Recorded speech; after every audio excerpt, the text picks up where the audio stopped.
In today's show, we're going to learn about PowerApps data manipulation. We're going to learn to use sequence, shuffle, ForAll, AddColumns, rename columns, and some other functions to quickly mock up data so you can better prove out and test your theories. But first, here's our intro.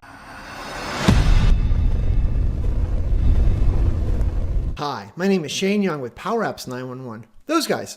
And today, we're learning about PowerApps data manipulation. So the idea here is that I'm always getting these requests, right? I get like 5,000 YouTube questions a year. And a lot of times they're like, hey, here's what my data looks like. And I need to figure out how to do a grouping with this or a cascading filter or some other data manipulative thing. But step one of me even figuring out how to answer their question is I need the data. So instead of going over to a data source like SharePoint and making a list that mimics their data, I've gotten pretty efficient at writing quick little functions that can generate some fake data so then I can slice and dice it the way they want. So what I thought I'd do today is walk you guys through that, how to make data quickly. So, right, this isn't one of those videos that like I want you to go apply this to what you're building today. This is more about making you better at understanding how these functions work so that you better understand the pieces, right, all the little Legos, so you can build better apps in the grander scheme of things. So this is one that most people won't watch, but those of you who do, I think you'll learn a few things.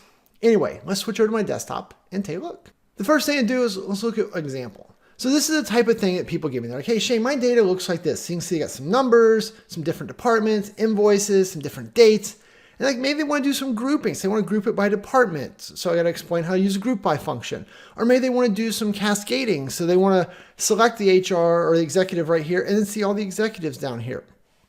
So this is a great example of, the type of things I get. So what I wanted to show you how I can make this in a matter of minutes once you kind of get really familiar with these techniques, right? Video take more than a few minutes, but we're going to explain it all. So what I thought we'd do is we'll start with a completely blank app. So there's no hidden tricks, right? And what we're going to do first is we're going to insert a gallery, right? We want to see some data in a gallery. And the reason I use a gallery especially is I'm building up to it so I can visualize what's going on. I will quickly just change this over here to be like title and subtitle, something like that. Okay, so the first thing I want to do is I know we need about 10 records to do what I want. So the easiest way to do that is, my friend, the sequence function, and to tell PowerApps to quit suggesting stuff. So just sequence in 10, that spits out a table, right? And that table just has a single column that is value. And in that column, right, is, like we said, 1 to 10. Perfect. So sequence. So now that's what, but they actually, you've noticed in the demo, they were 10, 20, 30, 40. No big deal. Sequence has optional parameters here. So you do a comma. What number do you want to start with? I want to start with 10. Has another optional parameter, another comma. And I want to step by 10. So just like that, now we have a gallery with 10, 10, 10, 10, 10, 10. And this guy is mad because I don't have anything for that column yet. Okay, put that up here. Let's shrink this up a little bit so we can see them all, hopefully. There we go. And we'll get rid of this because we don't need it. Okay, so that was step one though, right? I needed that sequence of events. Somebody needed this for a drop-down there. They needed drop-downs to be 10 to 100.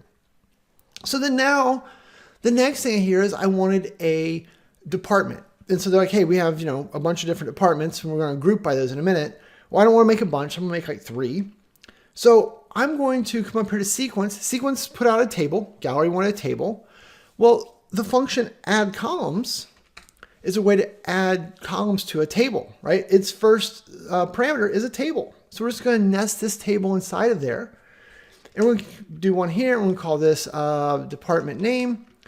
And be careful when you're doing this, like not to use words that might be reserved or confusing. So I always make them specific to me, my department. If you like, just throw my in front of it if you're not sure, but make them all unique to avoid confusion later. So add column, sequence, department name. And so then here, I want to be able to be accounting, IT, or HR. So we're going to use another function called shuffle. Shuffle takes a table of records. And so how do we make a table? Well, we know the shortcut way to make a table is a square bracket. And so we're just going to say IT, executive, and HR. So that square bracket makes a table. Shuffle around that goes and rearranges the order of those records. And so then if we say, all right, well, so shuffle those, and then we want the first row So we use the first function. And from the first row, we want the, wait, I didn't do that. Right there. From the first one, oh, I did. No, I didn't. That's right. There you go, like that, and give me the value column. And so now if we close this, we should see we should have a column called department name, and it should either have IT executive HR. So let's go change this label and say, hey, you be department name. And look at that. We got some ITs, HRs, executives. Now you're thinking, Shane, those aren't random, right? They are. Remember, random can still mean that they just show the same thing over and over again. It's truly random. So shuffle works. And if you don't like it, you're like, oh, I feel like that was a bad break. Whatever. Just delete this. It'll make it angry. Put it back. It'll rerun. You get different results that time, right? Because shuffle is going to be random every time that you run it. So there you go. We are 2 for 2 on making some columns. I'm just going to shrink some of these up so I have some room to add more. So we got the departments. And so then now the next thing they wanted to do was they wanted to have a invoice number. I don't know why they have invoices numbers, but you know, whatever. We're not here to judge. And so what are we going to need to do? We're going to need to add another column. So I'm just going to move my cursor. I don't have to do a second AddColumns function. AddColumns lets you add as many as you want. So we'll do a comma, and we're going to call this INV num. And so what do we want to put here? Well, we could just put value. And what is value? Remember, value is from sequence. When we did sequence, if you don't remember, you can highlight sequence. Sequence, it put out that table with the values of 10, 1, blah, blah, blah, blah, blah, blah. So value is the column name. So that's why now these should then be, if we go down here, insert another label. We'll pull this over here. And what do we want in this label? If we do invoice num, it's got the 10, 20, 30. Well, we don't want that though. We wanted single digits, right? We want this to be a little unique. So no big deal. I wrote it simply though to kind of get it going, because now I might say, well, I really wanted to have appended with INV. So no big deal. INV ampersand. So now they're all INV. Oh, I like a dash here. Let's move my cursor as well out of the way. Cursor go away. INV 10, 20, boom, boom. Good. And then, you know, really though, I just want these to be, I want to start at 1 with these. So what I might do is just come here and say, take value and then just divide it back by 10. And so now we've got invoice 1, 2, 3, 4, 5. Shane, I want invoice 001. I want them all to be 2 zeros and a 1. No big deal. It's the number. We'll say text.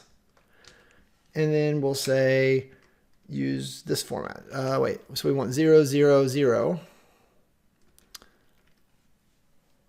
Ta-da!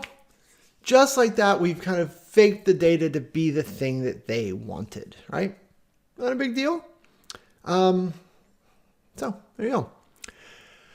So that will get you, you know, going in the right direction with your invoices. And look, and we're still just doing this all nice and happily in line. And so maybe the last thing we wanted was we wanted invoice date. So we'll do a comma here.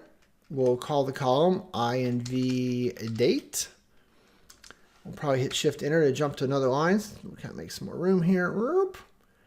And here, so like if we just put in today, and remember, solving baby problems is always easier. Oh, not do that. So let's go down to our gallery. Let's insert a label again. And now let's put in INV date. So that gets all of them today's date. Not what you wanted, but that, right, proves that the column is getting generated. It's working. Okay. And so then now that we've done that, now I'm going to say, well, instead of today, maybe what I really wanted was to say DateAdd today. And then we're going to subtract the value, in days. And so then now they should all be backwards, right? So 10 days ago, 20 days ago, etc., etc. So that at least gives me unique dates, because a lot of times when I'm solving these, like I don't need specific dates, right? I just need unique dates. So when we filter or sort later, we can do it.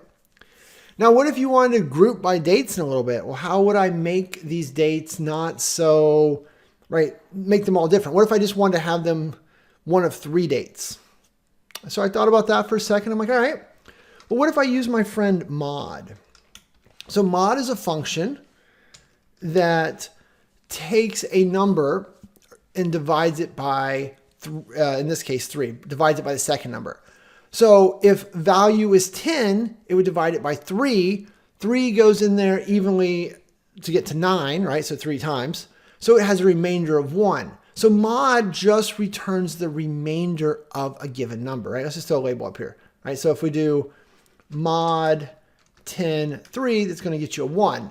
Because it took 10 divided by 3. How many times it go in there evenly? It doesn't matter that it was 3 times it went in there evenly. All it says is after I'm going in there evenly, it's going to return the remainder. So the remainder here is always going to be either 1, 2, or 0. And so you can see then in my date math here, we either had 0 days ago, 1 day ago, or 2 days ago. Because if you divide it by 20, right, 3 times 6 is 18, so the remainder of that one is 2. And then, of course, when we did 30, it goes in there evenly, so the mod is 0. So mod was a quick way for us to, tighten up our little range there and just get it into 3. So if you wanted to have 5 different dates, no big deal, right? You would just have changed this to 5. And so then now the dates can be, so in this case, so 5 would go into, it always goes into 10 because our numbers aren't sequential.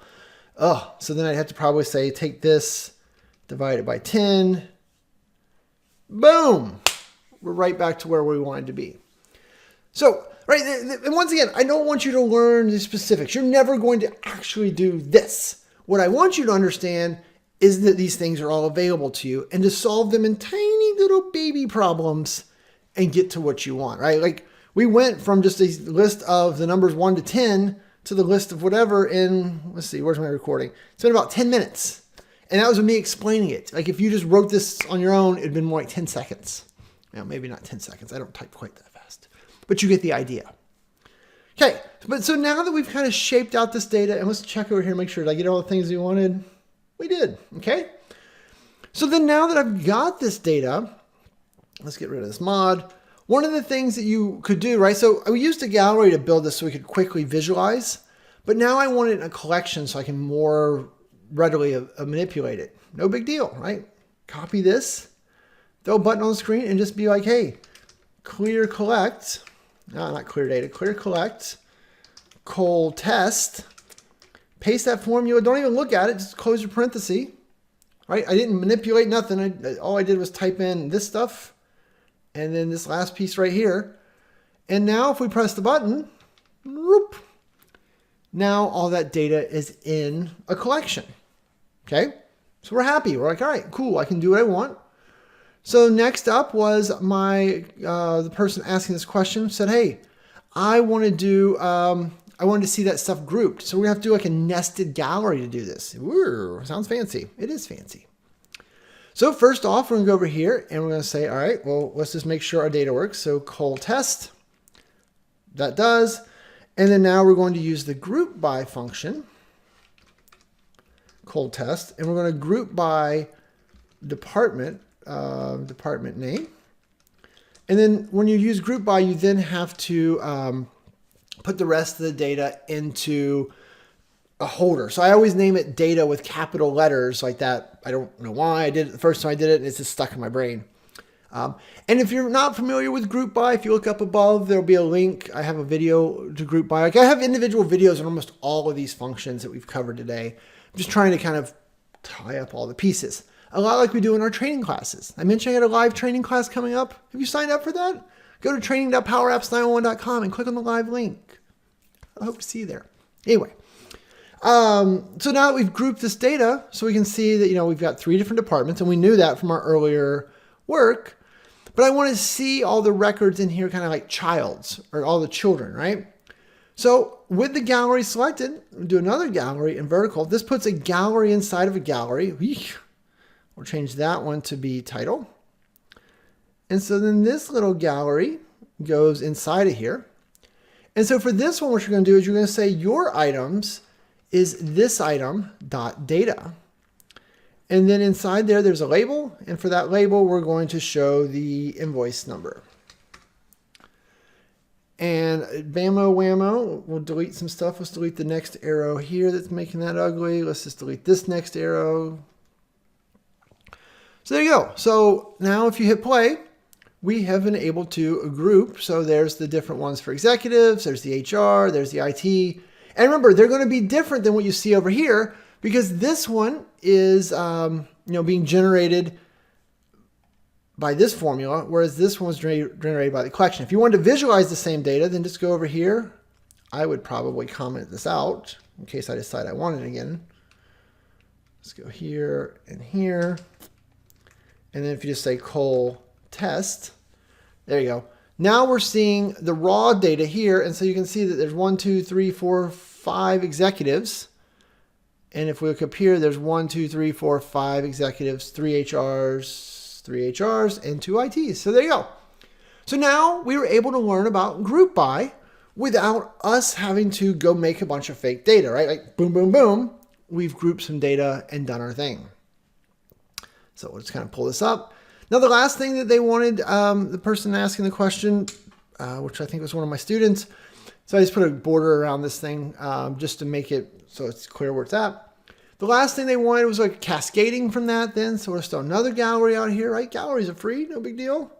And so in this gallery, I'm going to throw this down here. We're going to set this to just title.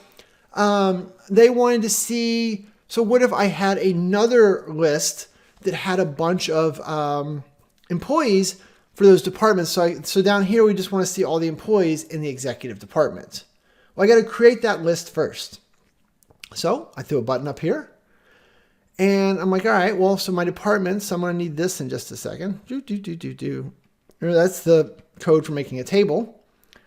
So we're going to say something like this. We're going to say ForAll. ForAll wants a table. It doesn't care that it's a hard-coded table. So for every one of those, I wanted the ability, I want to create records. I want to create 10 employees for each of those. So we should end up with 30 records. Okay. So then we're going to do a nested ForAll. So for every one of those, we want to do another ForAll. And so what is this ForAll going to be? Well, we want to do 10. So how do you do 10 easily? You use sequence. So that would do a sequence of 10. All right. And so then, okay, for each one of those, so this is for IT, we're going to do this 10 times. For executive, we're going to do this 10 times. And for HR, we're going to do this 10 times, right? This Power Apps formula is letting us control what we do. But so now that we've done that, what do we want here? We're going to do a collect col people. And what do we want in here? Well, we're going to have, oh no, it was right. We're going to have a DN for department name, right? Remember, I don't want to reuse anything because I want it all to be unique, but similar. And so for department name, it's going to be in the first set, IT, which you would reference via value, right? If you hover or select this table, you would see that that makes a single column table that spits out value. But sequence also spits out value, so Power Apps wouldn't know what value I meant. So then we're going to go up here and we're going to use as. So we're going to say as departments. And then we go over here and we're going to say this as counts. I don't know, right? All I'm looking for is unique values, because now when I say this, we can say, I want this as departments.value. And so that's how I reference which value I want, right? Anytime that I use ForAll these days, I always do it as an as, so I can always directly reference it with as whatever I called it, so I don't get lost with what am I referencing. But so that'll make a department name, and then we're just going to set up a first name, I don't know, first name like this, and then we're just going to call them Bob and counts.value. So it should just say Bob 1, Bob 2, Bob 3, Bob 10, right? So there you go. If I wanted to like go through real names, what could we have done? We could have done the shuffle and all that, but that's more typing. I don't want to type more. Okay, so, oh, it's still mad. So what does that tell me? I need another one of these. It's still mad. Tells me I need another one of these. Boom. So now we've got this. So if we press this button, we should have, if we go down here, we'll say, hey, you show me, what do we call that? Col people. There we go. Col people. And so if we change this to be, So, oh, that's the department name. Duh, Shane. Use the first name one, right? So department name is that, which we'd expect. First name. And so we should just see lots and lots of Bobs in here, right? So this is all the Bobs for all the departments. And if we were to count, there'd be 30 of those, I promise. So maybe it would also probably help if I just do another label in here. There you go. So now you can see Bob ITs. So there's a 10 for Bob, there's the 10 for executive, and then there's the 10 for HR. Perfect. And so then last but not least, all I wanted to do was instead of showing all the people, I wanted to be able to filter the people and where they for the selected above, right? So what is that? That was gallery 2. So filter people where DN equals gallery 2 dot selected dot department name. Right, and that's where you can kind of see the beauty of me not calling both in department name. Okay, what's that? Department name equals gallery 2 dot selected dot department name, which would have worked, but it was confusing. But by calling this one DN, which means department name in my little brain, and this one department name, I'm connecting them, but I'm not confusing myself as to where each one's coming from. And so there you go. In, a few minutes, right? I'm sure this was probably longer than you wanted, but as quick as I could teach you all this, you have made a lot of fake data, right? You got these beautiful ForAlls, right? If we format text, you can kind of see that. So you've got nested ForAlls, you've got sequence, you've got shuffles. We had rename columns, right? We had a lot of really cool stuff here. Oh, this one's really long. And there's a lot more of this type of stuff you can do. But what I'm after here is all those little baby pieces, right? This is one of those big focuses in my training classes is I don't try to teach people how to do specific things. I'm not like, hey, this is how you build an invoice app for your company. Yeah, well, what if I'm building a different type of app? Instead, we try to focus on these little mechanics. So the more of this you consume, the better you're going to be. Because sometimes you're using this data manipulation to make fake data, and sometimes you're using this data manipulation to massage the data, right? You're using a SQL table that you're not allowed to change, or the Dataverse structure set in stone. But for your app, you need the data to be slightly different. Then this is exactly what I'm after with you here. Okay? So that's everything I've got for today. Hopefully you enjoyed this. If you have questions, comments, leave them below. Like I said, I get like 5,000 of those a year. So I try to answer as many as I can, but not all of them anymore. But yeah, throw them down there. Ideas for other videos, other things like this you might want to see. I'm always game. So yeah, with that, I'm going to say thanks and have a great day. Hey, me again. Before you go, click on the subscribe button, right? Join the list of 100,000 plus people that have subscribed already. Or if you need any help, right? Check us out at Power Apps 911. We do big projects, little projects. We do training. We do everything, and we can help you. Or if you want to see more videos, you probably do, then just click on the playlist above. Cool? Thanks, and have a great day.